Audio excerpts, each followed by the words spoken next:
어머니는 상식이 있는 사람이세요? 어떻게 연락도 없이 맘대로 찾아올 수가 있어요? 여기가 어머니 집이에요? 뭐라고? 아니, 나는 너희들 좋아하는 반찬 좀 만들어서 가져다 주려고. 반찬을 주고 싶으시면 택배로 보내던가 아니면 적어도 전화 한 통은 하는 게 예의 아니냐고요. 어떻게 아들이나 엄마나 똑같이 이렇게 무례할 수가 있어요. 아니 얘가 당신 미쳤어! 지금 엄마한테 이게 무슨 짓이야? 무슨 짓이긴. 예의 모르는 시어머니한테 예의를 가르쳐 드리는 중이지. 사람들이 어쩜 이렇게 도리를 모를까? 당신이 남편 도리를 못하는 거 보면 이게 다 시어머니 도리를 모르는 어머님 닮아서 그런 건가 봐. 안 그래? 뭐라고? 이 여자가 정말... 아들은 며느리 도발에 참지 못하고 며느리의 뺨을 올려붙였습니다.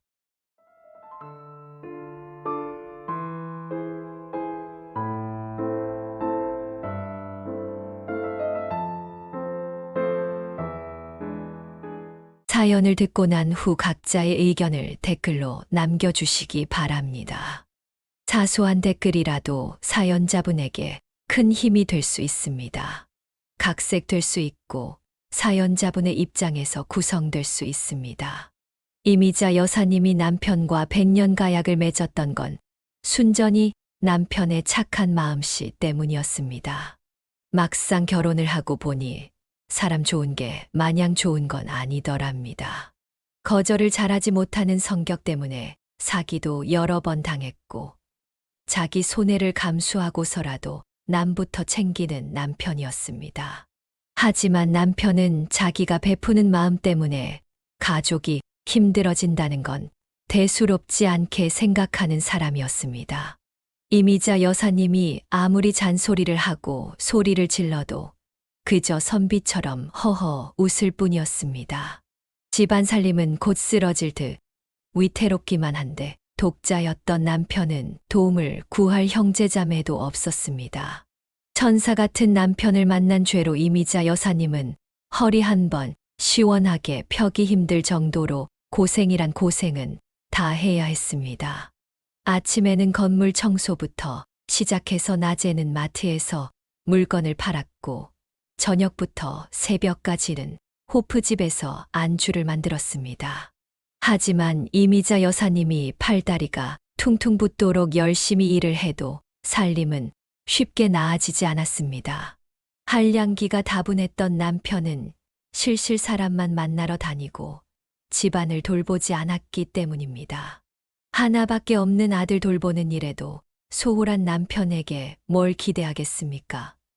시간이 지나니까 이미자 여사님도 자연스레 포기하게 되더랍니다. 남편과 실랑이를 벌일 시간에 차라리 피곤한 몸을 누이는 편이 훨씬 더 생산적이었으니까요. 그렇게 고생고생 키운 아들이 얼마나 귀했겠습니까? 이미자 여사님이 그렇게 버틸 수 있었던 이유도 바로 아들 때문이었을 겁니다. 어릴 적부터 지 엄마가 고생한다는 걸 알았을까요? 아들은 사고 한 번 치는 일 없이 잘 커주었고 공부도 꽤 잘해서 좋은 대학을 나와 남들이 엄지를 세우는 큰 회사에 입사했습니다. 아들이 취업에 성공하던 날 이미자 여사님이 얼마나 좋아했는지 모르실 겁니다. 마치 온 세상을 다 얻은 것 같은 기분이 들었습니다. 아들은 제게 이제 더 이상 엄마에게 고생은 없을 거라는 말을 해 주었습니다. 여사님은 그간 고생했던 기억이 한꺼번에 몰려오며 눈물샘을 터뜨렸습니다. 그래도 그녀는 그녀의 인생이 헛되지는 않았다는 안도감도 있었습니다. 아들은 열심히 회사를 다녔고 팍팍한 집 살림에 큰 보탬이 되어 주었습니다. 하지만 이미자 여사님은 아들이 준 돈을 함부로 쓰지 않았습니다. 남편 몰래 따박따박 모아서 나중에 아들이 장가를 간다고 했을 때 보태줄 생각이었습니다. 그리고 아들이 입사 2년 차 정도 됐을 때였습니다.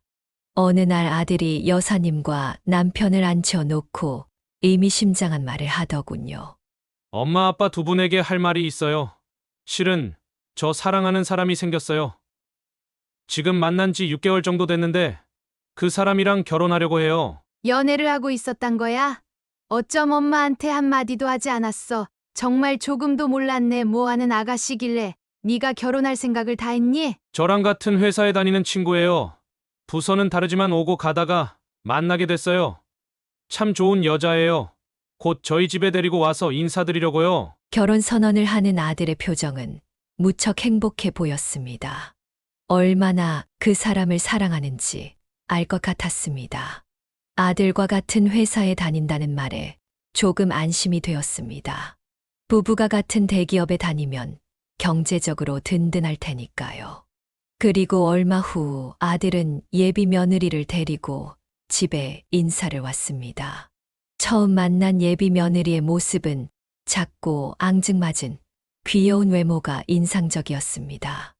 예비 며느리는 밝게 웃으며 이미자 여사님에게 인사를 건넸습니다. 안녕하세요. 처음 뵙겠습니다. 규호 오빠랑 만나고 있는 이주은이라고 해요. 네, 어서 와요. 오느라 고생 많았죠. 전 규호 엄마예요, 효. 규호 씨가 어떻게 이렇게 잘생겼나 했더니 어머니 닮아서인가 봐요. 정말 미인이세요. 네, 아유 공치사라도 그런 말을 들으니까 기분 좋네요. 고마워요. 저 거짓말할 줄 몰라요. 어머니 진짜 아름다우셔서 말씀드리는 거예요. 말하는 것도 애교가 넘치고 성격도 무척 살가워 보였습니다. 이런 사람이라면 아들의 바가지를 긁거나 볶을 것 같지 않았습니다. 거기에다 탄탄한 회사를 다닌다는 것도 마음에 쏙 들었습니다. 더 이상 망설일 이유가 없었습니다. 이미자 여사님은 예비 며느리와 아들의 결혼을 흔쾌히 허락했고 일은 일사천리로 진행되었습니다. 그리고 몇 달 후 예비 사돈댁과 상견례를 갖게 되었습니다. 슬쩍 들어보니 바깥 사돈은 연 매출이 상당한 중소기업을 운영하고 있었고 안사돈은 미용학원 원장님이라고 하더군요. 한량 남편과 식당 다니는 이미자 여사님이 명함을 들이밀 수 있는 집안이 아니었습니다. 하지만 아들은 그런 거 신경 쓰는 분들이 아니라며 이미자 여사님을 안심시켰습니다. 아무리 그래도 어떻게 신경이 쓰였던 이미자 여사님은 괜히 아들 기죽을까봐 전전긍긍하며 상견례를 치렀습니다. 아드님을 참 반듯하고 훌륭하게 키우셨습니다. 제가 회사를 운영하면서 정말 많은 젊은이들을 보는데요. 요새 이런 젊은 사람 보기가 쉽지 않아요. 정말 좋게 봐주셔서 감사합니다. 없는 살림에 키운다고 키웠지만 항상 부족한 게 많았어요. 그래도 규호가 자기 몫을 다할 수 있는 사람으로 자라줘서 얼마나 감사한지 모릅니다. 아닙니다, 무르. 부모는 자식의 거울이라고 하지 않습니까? 사돈들이 바르게 키워주신 덕분에 규호군이 훌륭한 어른으로 성장할 수 있었던 게 아니겠습니까? 저도 주은이가 너무 예쁘고 살가워서 무척 마음에 들었습니다. 다른 게 뭐 있겠습니까? 애들만 행복하게 잘 살면 되는 거죠. 상견례는 좋은 분위기 속에 잘 마무리가 되었고 좋은 날짜를 받아서 애들을 결혼시키게 되었습니다. 이미자 여사님은 아들 신혼집을 해주기 위해서 최선을 다했지만 아들이 따로 대출을 받아 모자란 부분을 충당해야만 했습니다. 부모 된 입장에선 그 부분이 무척 아쉬웠습니다. 하나밖에 없는 아들에게 변변한 집 한 채 마련해 주지 못한다는 현실이 씁쓸했습니다. 하지만 착한 아들은 그런 거 신경 쓰지 않아도 된다며 이미자 여사님을 안심시켰습니다. 넘치게 시작하는 신혼은 아니었지만 그래도 애들은 꽤 행복해 보였습니다. 이미자 여사님도 며느리가 불편해할 만한 일들은 전혀 하지 않겠다고 결심하고 있었습니다. 명절은 물론이고 저희 생일 때에도 애들 부담 느끼지 않도록 최대한 간단하게 보냈습니다. 일부러 명절 때 남편과 다른 곳에 여행을 가 있을 정도로 두 사람을 배려했습니다. 이제 가정을 꾸리고 살게 됐으니 자기들 인생에 집중하길 바라는 마음에서였습니다.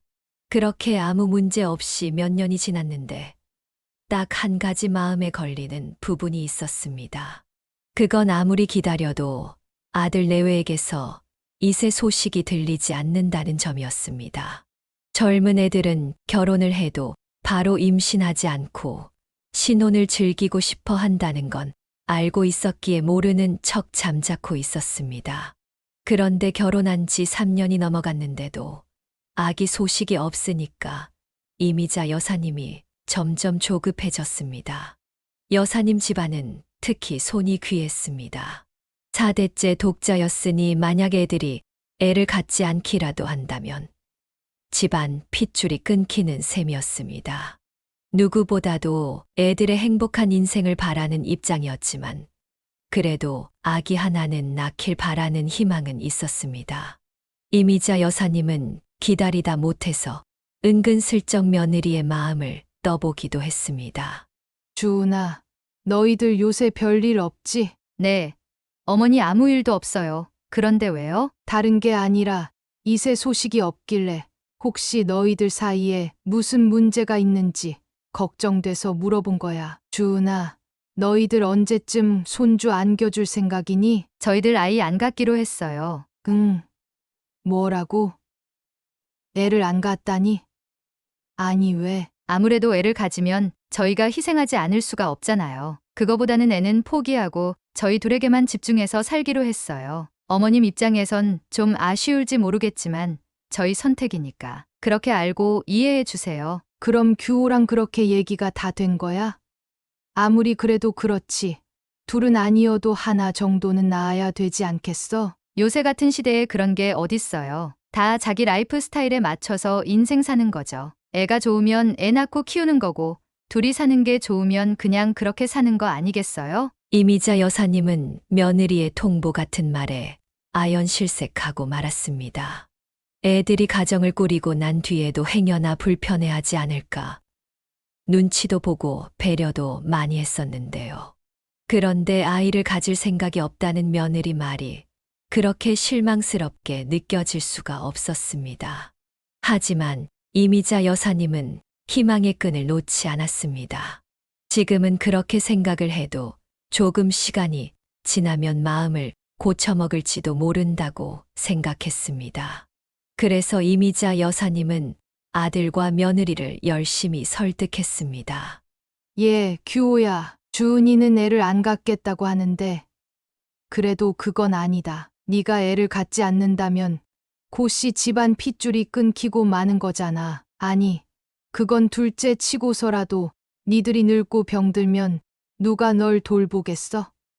나중을 생각해서라도 자식 하나쯤은 낳는 게 좋아. 자식이 노부모를 성심성의껏 모신다는 보장이 어딨어요? 애를 키우는 수고, 시간, 비용 이런 거 전부 따지고 보면 차라리 낳지 않고 우리끼리 사는 게 훨씬 더 나아요. 그리고 요즘 세상에 내가 끊기는 게 대수예요. 그러니까 엄마도 이제 그만 내려놓으시고 우리 잘 사는 모습만 지켜봐 주세요. 니들 말도 무슨 뜻인진 알겠는데 그래도 다시 한 번만 생각해봐라. 엄마 아빠도 손주 한 명쯤은 봐야 되지 않겠니? 아들놈도 며느리와 똑같은 말을 했습니다. 대화를 나누면 나눌수록 이미자 여사님의 실망감만 커져갔습니다. 남편에게 하소연을 해봐도 남편은 애들 인생은 애들이 선택하는 거라는 답답한 소리만 하니까 이미자 여사님만 미치고 팔짝 뛰겠는 겁니다. 아무래도 이미자 여사님의 인생에 손주는 없을 것 같단 불안감이 스쳤습니다. 그런데 더 큰 일은 따로 있었습니다. 아들놈이 느닷없이 잘 다니던 회사를 그만뒀다고 하는 게 아니겠습니까? 뭐, 회사를 그만뒀다니? 어떻게 들어간 회사인데 그만둬? 무슨 일 있었니? 아하, 그게 아니라요. 다른 회사에서 스카우트 제의가 들어와서요. 지금보다 훨씬 더 좋은 조건으로 가게 됐어요. 좋은 일이니까 놀라실 필요 없어요. 아유, 그래. 그럼 그렇다고 진작 말했어야지. 엄마 놀랐잖니. 요즘처럼 경제가 어려운 때에는 직장인이 최고야. 암튼 더 좋은 곳으로 간다고 하니 참 잘 됐다. 아들이 능력이 좋아서 다른 회사에 좋은 조건으로 가게 되었다고 하니까 기분이 좋았습니다. 하지만 그 기분은 정말 잠시뿐이었습니다. 어머니, 큰일 났어요. 어떡하면 좋아요? 주은아, 갑자기 전화해선 그게 무슨 소리냐. 큰일이라니 무슨 큰일이 났는데. 혹시 규호한테 무슨 일 있니? 네. 이 사람이 아주 큰 사고 쳤어요. 자신만만하게 회사에다 사표를 던지더니 지금 손가락 빨개 생겼다고요. 아유, 난 또 뭐라고. 규호가 다른 회사에 스카우트 됐다면서. 그래서 회사 그만뒀다고 하던데. 그게 좋은 일이지 왜 큰일이야? 어머니는 모르는 소리 좀 하지 마세요. 규호 씨가 가기로 했던 회사에서 규호 씨 오지 말라고 했대요. 뭐라고? 그럼 원래 그 회사 다시 다니면 안 되는 거야? 벌써 사표 수리가 됐대요. 이젠 돌아오고 싶어도 못 돌아온다고요. 다른 일 알아보겠다고 하는데 요즘 경기도 안 좋고 다른 회사도 문을 꼭꼭 걸어 잠갔잖아요. 어머니, 규호 씨 때문에 저 혼자 꼼짝없이 매버리하게 생겼어요. 아들과 다투기라도 한 건지 며느리는 속상하다는 듯 이미자 여사님에게 목소리를 높였습니다. 이미자 여사님은 정말 당황스러웠습니다. 아들이 하는 일이 문제가 생겼다고 하니까 걱정도 됐습니다. 이미자 여사님은 다시 괜찮아질 거란 말로 며느리를 위로할 수밖에 없었습니다. 하지만 며느리 말처럼 아들의 재취업은 쉽지 않았습니다. 아들의 능력과 경력은 괜찮았지만 통 뽑아주는 회사가 없는 모양이었습니다. 아들이 노는 날이 길어지니까 며느리와 사이가 틀어졌습니다. 네 남편한테 너무 그러지 말어라. 아내가 자꾸 그러면 되는 일도 안 되는 거야. 그러니까 조금만 참고 기다려줘. 규호가 언제 실망시킨 적 있었니? 그건 어머님이 아들 입장만 생각해서 하는 말씀이죠. 제가 회사에서 얼마나 스트레스 많이 받는지 아세요? 규호 씨만 아니었다면 저 회사 그만두고 하고 싶었던 일을 했을 거예요. 그런데 제가 말렸는데도 일을 저지르더니 이 모양 이 꼴이 났잖아요. 이젠 그만두고 싶어도 그럴 수가 없어요. 대출금에 생활비에 한 달에 나가는 돈이 얼만데요. 제가 벌지 않으면 저희 집은 파산이라고요. 며느리의 도끼 서린 말에 이미자 여사님의 어깨가 저절로 움츠려들었습니다. 그렇게 착하고 살가웠던 며느리는 어느새 표독스러운 며느리로 변해 있었습니다. 하지만 그런 며느리에게 더 이상 말을 길게 할 수도 없었습니다. 남자가 돈을 벌지 못하고 한량처럼 지내는 게 여자를 얼마나 힘들게 하는 일인지 누구보다도 이미자 여사님이 더 잘 알고 있었기 때문입니다. 이미자 여사님은 그저 아들이 다시 재취업을 할 수 있길 바랄 뿐이었습니다. 집에서 집안일을 하며 취업 사이트만 보고 있다는 아들이 너무 불쌍하게 생각됐습니다. 그래서 아들이 좋아하는 반찬 몇 가지를 만들어서 며느리 집에 방문했습니다. 그런데 이미자 여사님이 초인종을 누르려는 그 순간 아들과 며느리가 싸우는 목소리가 대문 밖으로 흘러나왔습니다. 싸우는 소리를 들은 이미자 여사님은 초인종을 누르지 못하고 멈칫할 수밖에 없었습니다. 그렇게 내 잔소리가 싫으면 돈 벌어오면 될 거 아냐? 당신이 지금 이러고 있는 게 몇 달째인 줄 알아? 다음 달이면 반년이야. 반년. 반년 동안 백수짓만 하고 있는 남편을 어떤 마누라가 좋아하니? 누가 놀고 싶어서 놀아? 나도 여기저기 이력서 넣고 있다고. 그런데 사람 뽑는 데가 없는데 내가 뭘 더 어떡해? 좀 기다려주면 안 돼? 지금까지 기다려줬으면 됐지. 내가 얼마나 더 기다려야 되는데? 지금 당신 마누라 등골 빠지게 생겼다고. 정할 일이 없으면 노가다판에서 등짐이라도 져야 되는 거 아니야? 그렇게 뒹굴뒹굴 놀고 먹는 게 편해진 거 아니냐고. 버러지처럼 말이야. 버러지? 너 말 다 했어? 그래? 다 했다. 어쩔래? 아들을 대놓고 무시하는 며느리의 막말에 이미자 여사님의 머리칼이 쭈뼛었습니다. 더 이상 참지 못하고 초인종을 급하게 눌렀습니다. 그러자 대문이 벌컥 열리며 눈에 핏발이 선 며느리가 절 노려보았습니다. 나다. 너희들 혹시 싸우고 있었니?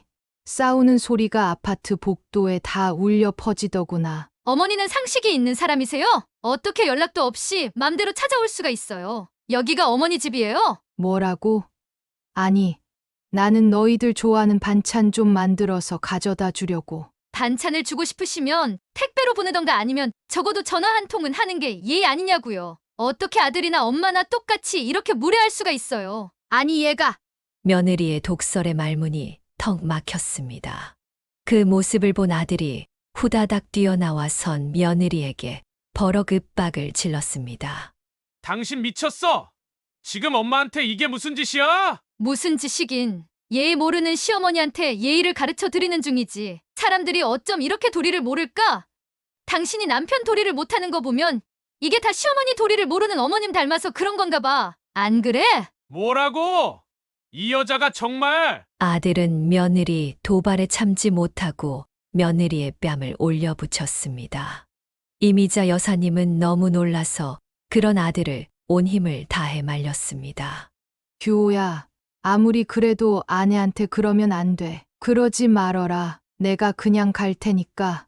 너희 둘 그만 싸우라고. 이미자 여사님은 반찬을 싼 보자기를 내려놓지도 못하고 후다닥 발기를 돌렸습니다.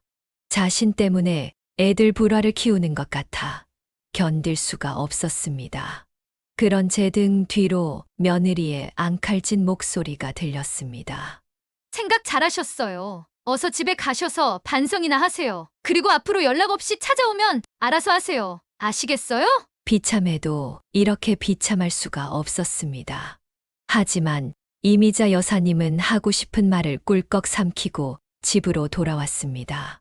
그럼에도 이미자 여사님의 가슴은 도저히 진정되지 않았습니다. 집에서 곰곰이 생각해 보니 저런 며느리라면 차라리 안 보는 게 낫겠다는 생각이 들었습니다. 어차피 둘 사이엔 애도 없으니 아들도 이혼하고 새 출발하는 게 훨씬 나은 선택이라고 생각했습니다. 그날 저녁 늦게 아들 녀석에게서 전화가 걸려왔습니다. 자기 때문에 이런 일이 생긴 것 같다며 너무 죄송하단 말을 했습니다. 그런 아들이 너무 불쌍해서 속이 상했습니다. 하는 일도 꼬였는데 아내까지 저렇게 난리 부렸으니 얼마나 마음이 힘들겠습니까? 이미자 여사님은 아들에게 차라리 이혼하고 새 출발하는 게 어떻겠냐고 의중을 물었습니다. 그런데 아들도 며느리한테 단단히 질린 모양이었습니다. 그렇잖아도 둘이 이혼하기로 했어요. 저도 그게 마음이 훨씬 편할 것 같아요. 아들과 통화를 마치고 난 뒤 남편 몰래 훌쩍훌쩍 눈물을 흘렸습니다. 아들이 너무 안타깝고 불쌍해서 말입니다. 하지만 요새 같은 세상에 이혼이 대수랍니까? 서로 맞지 않으면 갈라서면 그만입니다.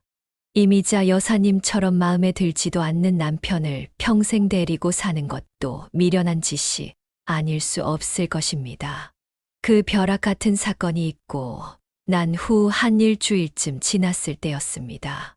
다시는 얼굴 보지 않을 것 같던 며느리가 갑자기 집에 찾아왔습니다. 두 손엔 한우 세트와 과일 바구니까지 들고 말입니다. 어머니, 저 왔어요. 네가 여긴 웬일이냐? 다른 게 아니라 오늘 회사가 일찍 끝났지 뭐예요? 그런데 갑자기 어머니 생각이 나서 들렀죠. 내가 생각이 나? 너 혹시 무슨 치매 같은 거 있니? 네가 나한테 했던 행동 하나도 생각 안 나? 생각나요. 왜 생각이 안 나겠어요. 그래서 죄송해서 찾아온 거잖아요. 제가 규호 씨랑 크게 다투고 있을 때 오시는 바람에 제가 감정 조절을 못했어요. 죄송해요. 어머니, 저 반성 많이 했어요. 아무리 기분이 좋지 않아도 어머님한테 그러면 안 되는 건데 제가 실수했어요. 그래서 사죄드리려고 온 거예요. 네가 나한테 막말 뱉었던 게 사죄한다고 사라지는 건 아니다. 네가 갑자기 왜 이러는진 모르겠다만 난 네 사과 받을 준비가 안 돼 있어. 그러니 그냥 가줬으면 좋겠구나. 어머니가 많이 불쾌하셨단 거 잘 알고 있어요. 솔직히 말씀드리면 저도 그때 너무 힘이 들어서 그랬어요. 하지만 지금은 다 괜찮아요. 규호 씨랑도 화해하기로 했고 이제 우리 둘 아무 문제 없어요. 뭐, 화해를 했다고? 너희 둘 이혼하기로 합의 봤다면서. 그런데 다시 화해를 했다고? 네, 제가 잘못했다고 싹싹 빌었죠 뭐. 그러니까 어머니도 제발 용서해 주세요. 저 앞으로 규호 씨랑 어머님, 아버님한테 진짜 잘할 거예요. 이미자 여사님은 갑자기 달라진 며느리의 태도가 이해되지 않았습니다. 갑자기 찾아오면 가만두지 않을 거라며 협박을 하던 애가 왜 또 저러나 싶었습니다. 그런데 그 이유는 오래 걸리지 않아 알게 됐습니다. 아들은 좋은 회사에 재취업을 했다는 소식을 전해 주었습니다. 외국계 회사인데 그 분야에선 최고로 알아주는 좋은 회사라고 했습니다. 그제야 왜 며느리가 태도를 바꾸었는지 납득이 되었습니다. 아들이 좋은 회사에 취직을 한 게 며느리의 태도를 바꾸게 한 것 같았습니다. 그렇게 생각하니까 며느리가 더더욱 싫었습니다. 어쩜 사람이 그럴 수가 있는지 이해되지 않았습니다. 그럼에도 불구하고 여사님은 변함없이 아들이 며느리와 갈라서길 바라고 있었습니다. 저렇게 독한 모습을 보면 언제 또 돌변할지 몰랐습니다. 며느리는 아들을 사랑하는 게 아니라 아들이 다니는 직장을 사랑한단 생각이 지워지지 않았습니다. 기회를 봐서 우유부단한 아들 녀석을 단돌이 시켜야겠다고 마음을 먹고 있을 때쯤이었습니다. 갑자기 며느리가 핸드폰으로 무슨 사진 같은 걸 보내왔습니다. 이미자 여사님은 그게 무슨 사진인가 싶어서 자세히 확대해서 들여다봤습니다. 그건 다름 아닌 초음파 사진이었습니다. 이미자 여사님은 불이 나게 며느리에게 전화를 걸었습니다. 아니, 주은아, 이게 뭐냐? 이거 혹시 초음파 사진 아니니? 네, 맞아요. 어머니, 이제 손주 보시겠어요. 뭐, 그게 정말이야? 너 정말 애가 들어선 거야? 네, 그렇다니까요. 오늘 병원 가서 확인받았어요. 임신 4주 차래요. 기분 어떠세요? 어머니, 이제 4대 독자 집안 핏줄 끊길 일 없어졌잖아요. 세상에. 아니, 어떡하다가 가만히 있어봐라. 내가 지금 가슴이 너무 떨려서 말이 안 나온다. 아가, 정말 수고했다. 내가 이런 날을 보려고 지금까지 살았나 보다. 정말 고맙다. 아가. 고맙긴요. 이게 다 어머니 덕분이죠. 어머니, 제가 예쁜 손주 안겨드릴 테니까 조금만 기다리세요. 그리고 우리 가족 이제 정말 흔들림 없이 행복하게 잘 살아봐요. 그럼 당연하지. 당연하고 말고. 며느리의 임신 소식에 이미자 여사님은 구름 위를 걷는 것처럼 황홀한 기분이었습니다. 그렇게 속만 썩이던 며느리가 어찌나 예쁘고 귀해 보이던지요. 저와 아들에게 했던 독한 행동들을 생각하면 며느리가 괘씸했지만 애를 가졌다고 하니 그래도 다행이란 생각이 들었습니다. 지난 일은 모두 다 잊고 이제 서로 의지하고 아끼면서 살면 될 거란 생각도 들었고요. 그렇게 마음을 다잡은 이미자 여사님은 며느리가 무사히 출산하기만을 기다리고 있었습니다. 그러던 어느 날이었습니다. 회사에서 일을 하고 있던 아들과 우연히 통화를 하다가 며느리가 입덧이 심해서 휴가를 내고 집에서 쉬고 있다는 말을 듣게 되었습니다. 너무 걱정스러운 마음에 평소 며느리가 좋아하던 달백숙을 끓여서 아들 집을 찾아갔습니다. 그런데 아무리 초인종을 눌러도 답이 없고 대문도 열리질 않았습니다. 심한 입덧 때문에 몸이 축난 며느리에게 손수 끓인 달백숙을 먹이고 싶은 마음에 시린 손발보다 이미자 여사님의 마음이 더 초조했습니다. 그런데 며느리 집이 아닌 앞집 현관문이 불쑥 열리더니 웬 여자가 이미자 여사님에게 말을 걸었습니다. 아까 그 집 주인분 외출하시는 것 같았어요. 어디 멀리 가시는 것 같진 않아 보이던데. 날씨도 추운데 오실 때까지 저희 집에서 잠시 기다리실래요? 아니에요. 말씀은 감사하지만 그런 신세를 지면 되겠습니까? 곧 오겠죠. 뭐 괜찮아요. 마침 보리차 끓이고 있던 참이었는데 따뜻하게 한 잔 드시면서 기다리세요. 네. 아유, 그럼 그래도 될까요? 이웃집의 호의에 이미자 여사님은 염치불구하고 신세를 지게 되었습니다. 사람이 싹싹하니 말도 잘 통해서 시간 가는 줄도 모르고 며느리를 기다렸습니다. 그런데 1시간쯤 지났을까요? 며느리 집 대문이 열리는 소리가 들렸습니다. 그래서 이미자 여사님은 이웃집 여자에게 감사 인사를 하고 그 집을 나와 반쯤 열려있는 며느리 집으로 들어갔습니다. 그런데 이게 웬일입니까? 이미자 여사님은 눈앞에 펼쳐진 광경에 현관 앞에서 얼어붙고 말았습니다. 며느리는 이미자 여사님이 문 앞에 있는 줄도 모르고 웬 낯선 남자에게 불같이 화를 내고 있었습니다. 그리고 도저히 믿기지 않는 말들이 며느리의 입에서 쏟아지고 있었습니다. 내가 우리 집에 찾아오지 말라고 했지. 이러다가 우리 사이 들키면 끝장이라고. 아기 낳을 때까진 조심 또 조심해야 한다고 했어? 안 했어? 도대체 나보고 언제까지 기다리라는 거야? 당신 계획이 먹히기나 하겠어? 일단 애를 낳고 봐야 뭘 해도 하지. 당신이 이렇게 조심성 없게 행동하면 내가 바람 피운다는 걸 온 동네 사람들이 다 알 거 아냐? 이 아파트 세대수가 얼만데 그런 걸로 걸리냐? 어차피 당신 남편도 회사에 있을 시간인데 이렇게 틈틈이 만나지도 못하면 내가 어떻게 견뎌? 됐어. 인내심 없이 어떻게 큰일을 하니? 이혼하면서 남편 재산 갈라먹는 게 어디 쉬운 줄 알아? 정말 이러다가 우리 사이 걸리기라도 해봐. 그럼 이 뱃속의 애도 끝장이라고. 그리고 위자료는 내가 물어야 할 상황이 되는 거야. 그러니까 일 그르치지 말고 어서 가, 어서. 여기까지 왔는데 벌써 가라고 해? 우리 나흘 만에 얼굴 보는 거야. 자긴 나 안 보고 싶었어?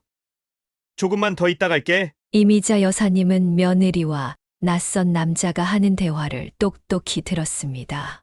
손이 너무 떨려서 들고 있던 솥을 덩그렁 떨어뜨리고 말았습니다.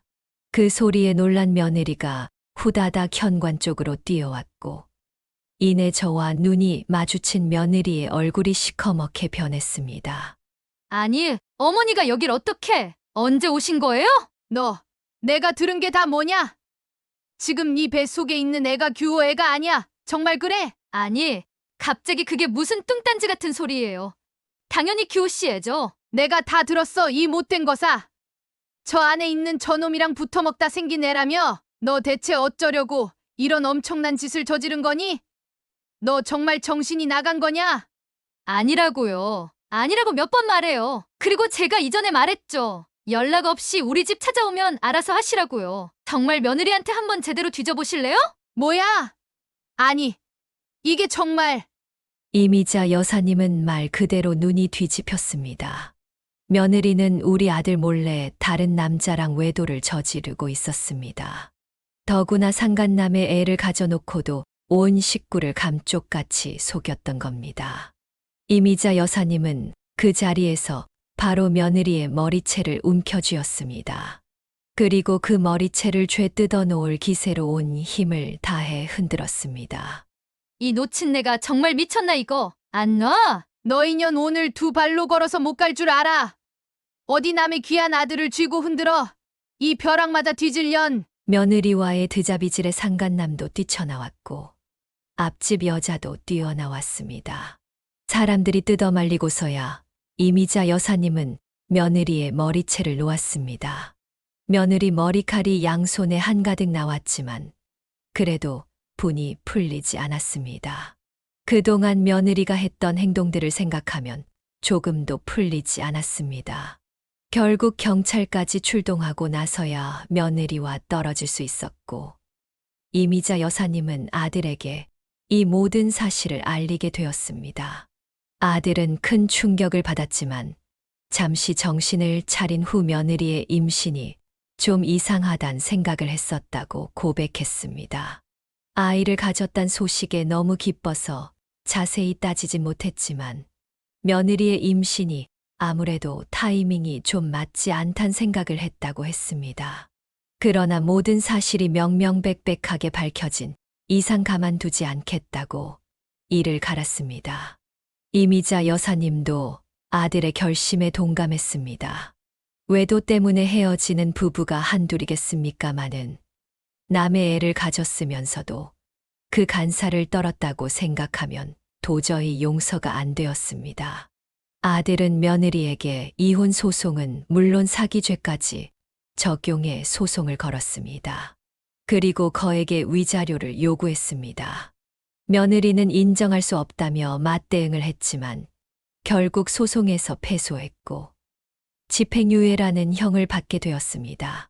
물론 위자료도 정상적으로 지급하라는 판결도 함께였습니다.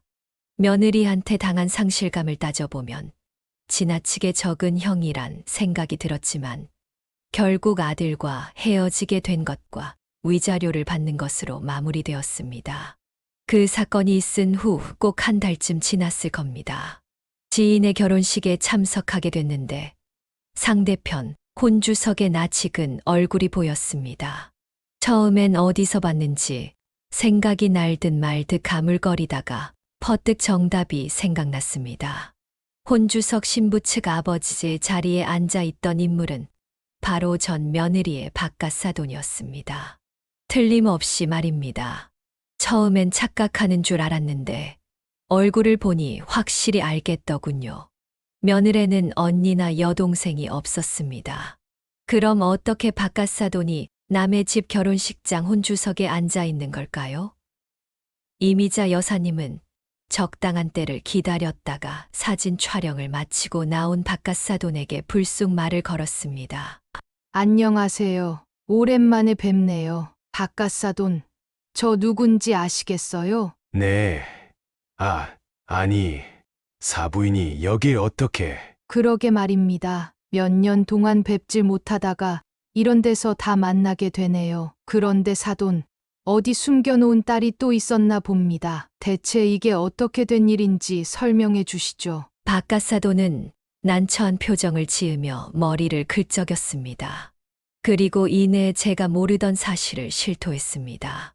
자신은 사실 역할대행 알바를 전문적으로 하는 사람이고 당시 상견례 자리에 갔던 것도 알바 때문이라는 것이었습니다. 그러니까 그 말은 며느리가 가짜 부모까지 사서 저희를 속였다는 것이었습니다. 아버지 되는 분이 중소기업 대표란 말도 거짓이고 심지어는 미용학원 원장이라던 안사돈도 역할 대행을 해주는 알바라는 것이었습니다. 그 말을 듣고 나니 이미자 여사님의 맥이 탁 풀려 버렸습니다. 며느리는 하나부터 열까지 전부 다 거짓을 말했던 겁니다. 뱃속에 있는 아이, 그리고 자신의 부모까지도 말이죠. 그런데 가짜 박갓사돈이 이런 말을 덧붙였습니다. 실은 얼마 전에 이주은 씨 상견례장에 아버지 역할로 또 다녀왔어요. 재혼을 하시려는 것 같던데 암튼 전 직업이어서 딱히 드릴 말씀이 없습니다. 죄송합니다. 모든 상황을 알고 난 뒤 이미자 여사님은 차라리 이렇게라도 며느리와의 인연을 정리한 게 다행이란 생각이 들었습니다. 그 애는 외도남에게도 자신의 배경을 거짓으로 꾸미고 있었던 겁니다. 정말 대단한 며느리란 생각이 들었습니다. 이미자 여사님은 아들에게 긴 인생을 살다 보면 간혹 똥을 밟을 때도 있다고 위로했습니다. 다행히 아들은 마음의 상처를 극복하고 정상적인 삶을 살고 있었습니다. 재취업한 회사에도 잘 다니고 있고 가끔 통화를 하는 걸 들어보면 만나는 사람도 있는 것 같았습니다. 이미자 여사님은 다른 건 없습니다. 아들이 행복하게 사는 게 최고죠. 그게 바로 부모 마음이니까요. 여기까지가 이미자 여사님의 사연이었습니다. 여사님이 큰일을 해낸 것 같아 대단합니다. 사연을 듣고 댓글로 의견을 남겨주시기 바랍니다. 사소한 의견일지라도 사연자분에게는 큰 힘이 됩니다. 노골적인 악성 댓글은 사연자분에게 상처가 될 수 있으니 삼가주시기 바랍니다.